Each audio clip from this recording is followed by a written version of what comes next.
Okay.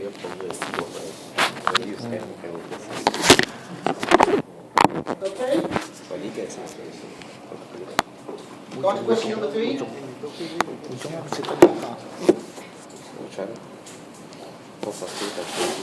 So, question number 3 is talking about convoys. So, a convoy is a sequence of vector instructions or vector functions that you can execute in a concurrent pipelined fashion.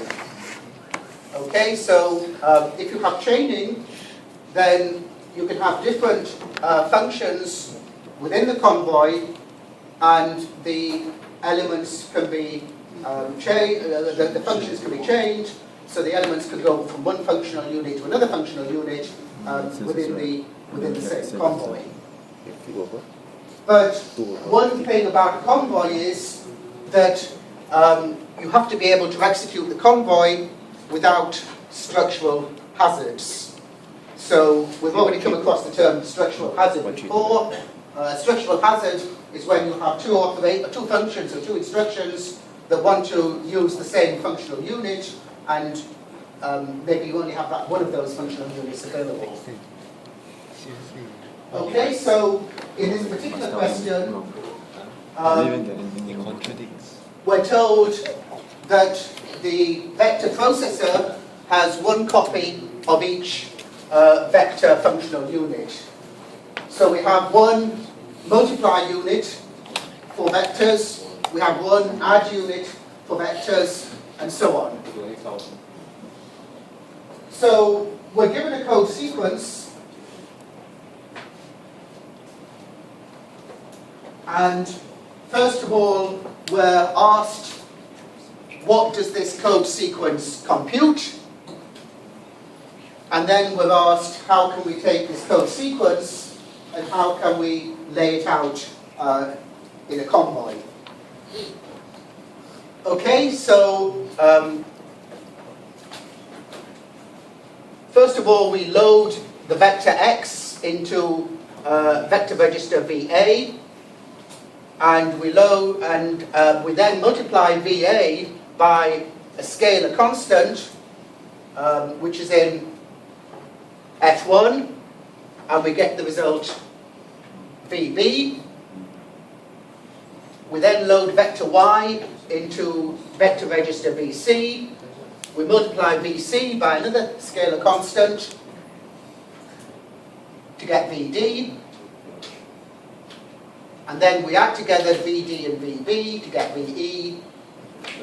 And then we finally add another scalar value in F3 to get VF.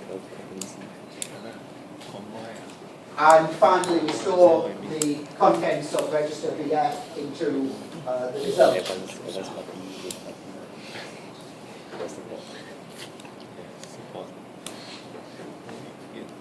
Okay, so suppose that the scalar values in F1, F2 and F3 are A, B and C. What does that sequence of code compute?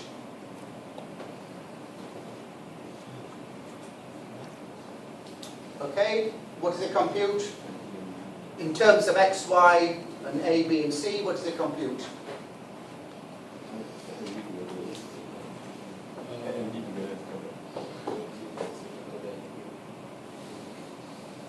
Yes?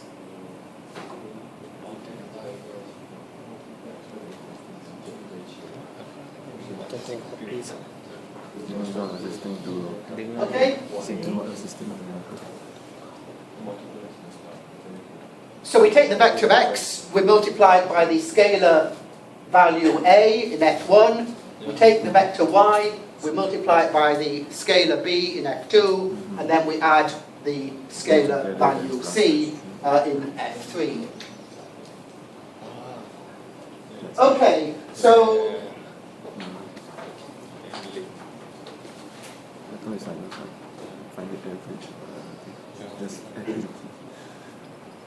assuming we have chaining,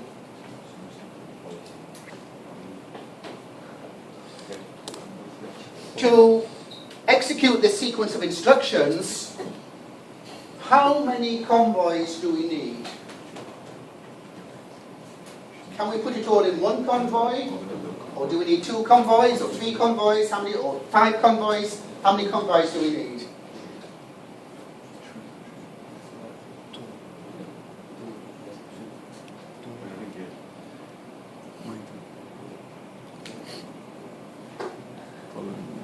First of all, we have a vector scalar multiplication, and then another vector scalar multiplication, and then a vector addition, and then a vector scalar addition.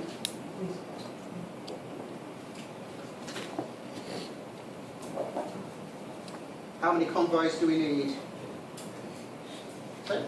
3. Okay? So, this is because we only have one copy of each vector functional unit. So, we have some structural hazards, so therefore we have to lay it out as 3 convoys. So the first convoy can do the first vector scalar multiplication.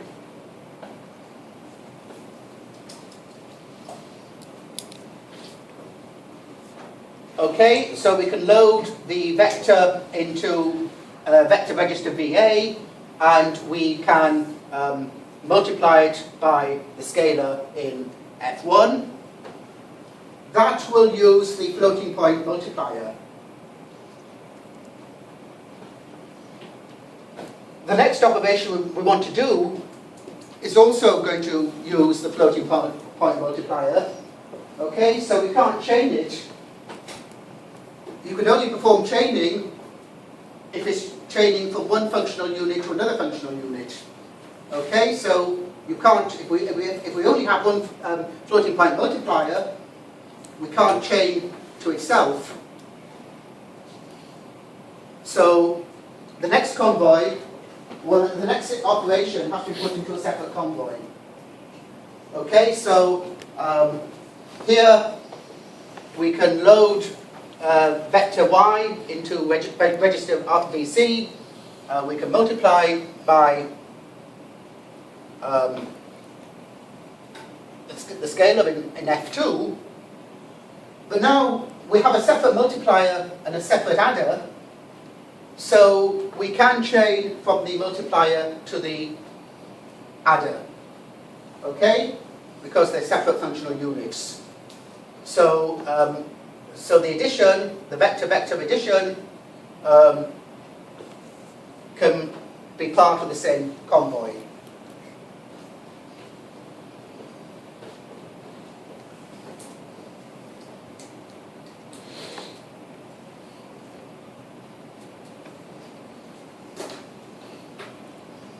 However, the next operation, which is a vector scalar addition, is still going to use the adder functional unit, and we only have one adder. So again, we have to put that into another convoy.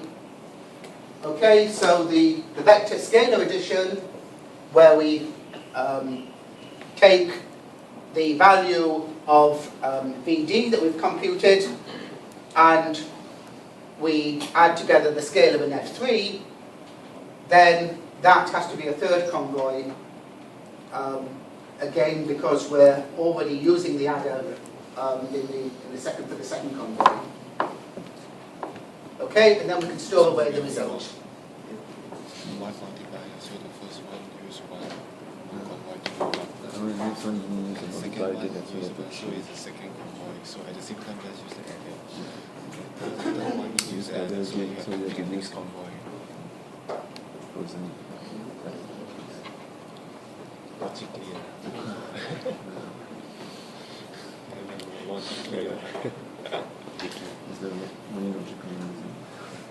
Okay, any questions on that?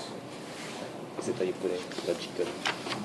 Logically, it should be like that. Logically, there's only one FP. Assume. Assume. The question says there's two, but you assume that one. Ja, jag har haft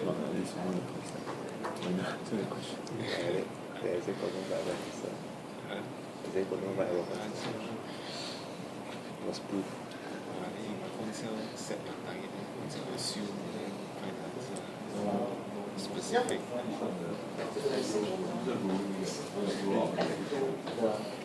Convert to MUL, yes, the multiply command. So in this one, Yeah, it's supposed to be VC at I think, oh sorry, VDVC at F2.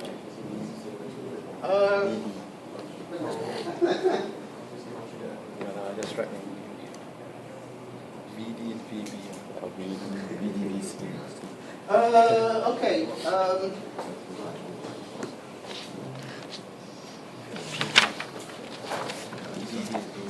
And the one for the add as well is also Okay, there's something wrong.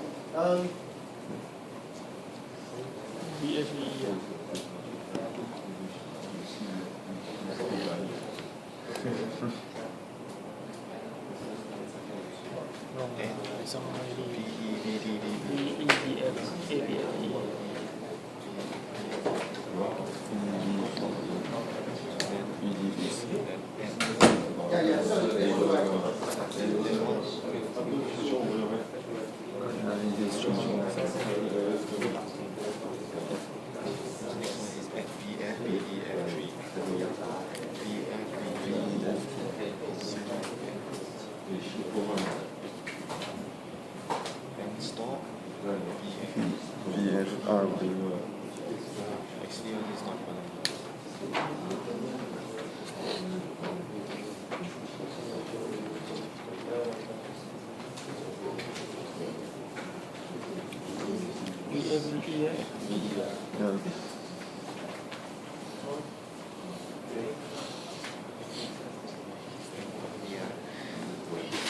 Typing words, but then green come out.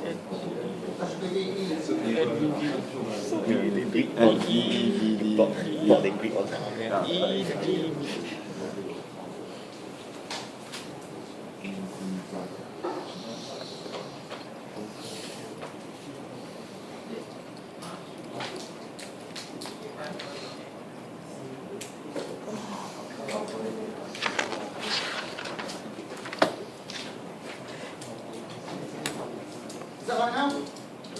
It's okay? Okay, thanks for pointing that out. Okay, sorry about that.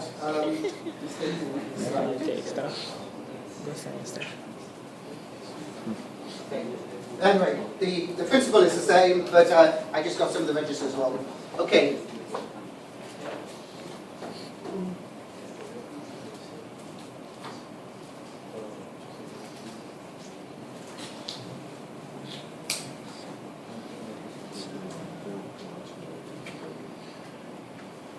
Okay, any questions?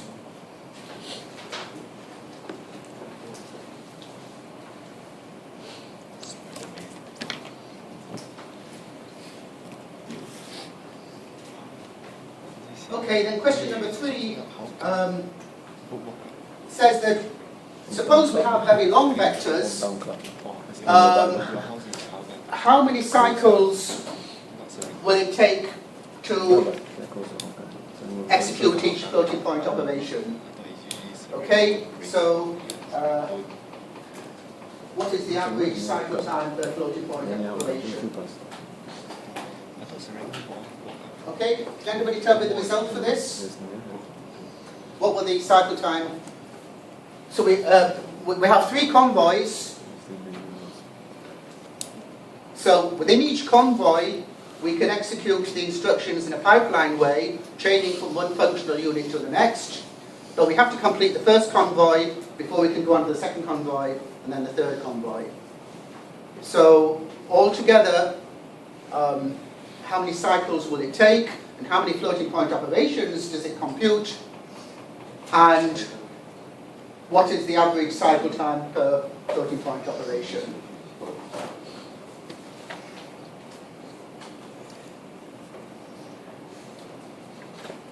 Okay, anybody tell me the answer? Two floating point operation. Okay, so if we assume the vector's very large, then we can ignore the setup time and we can assume that it just takes one cycle per element to perform one of these functions. Okay, so because we're chaining together the functions in a convoy, we can assume that each convoy produces a result at one result per cycle. Okay, ignoring the setup time. So if the length of the vector is m, then one convoy will take m cycles to execute, because again, ignoring the setup time, it will be one element per cycle, and we have m elements, if m is the vector length, so each convoy will take m cycles. And we have 3 convoys, which we have to execute one after another. So the final result will take 3m cycles. And if you look at the code sequence, we actually have 4 floating point operations per element, because we have a multiply, vector scalar multiply, a vector scalar multiply again, a vector vector add, and a vector scalar add. So for each element, we have to do 4 floating point operations. So again, if m is the vector length, in total we have 4m floating point operations. So what is the average cycle time per floating point operation? Yes?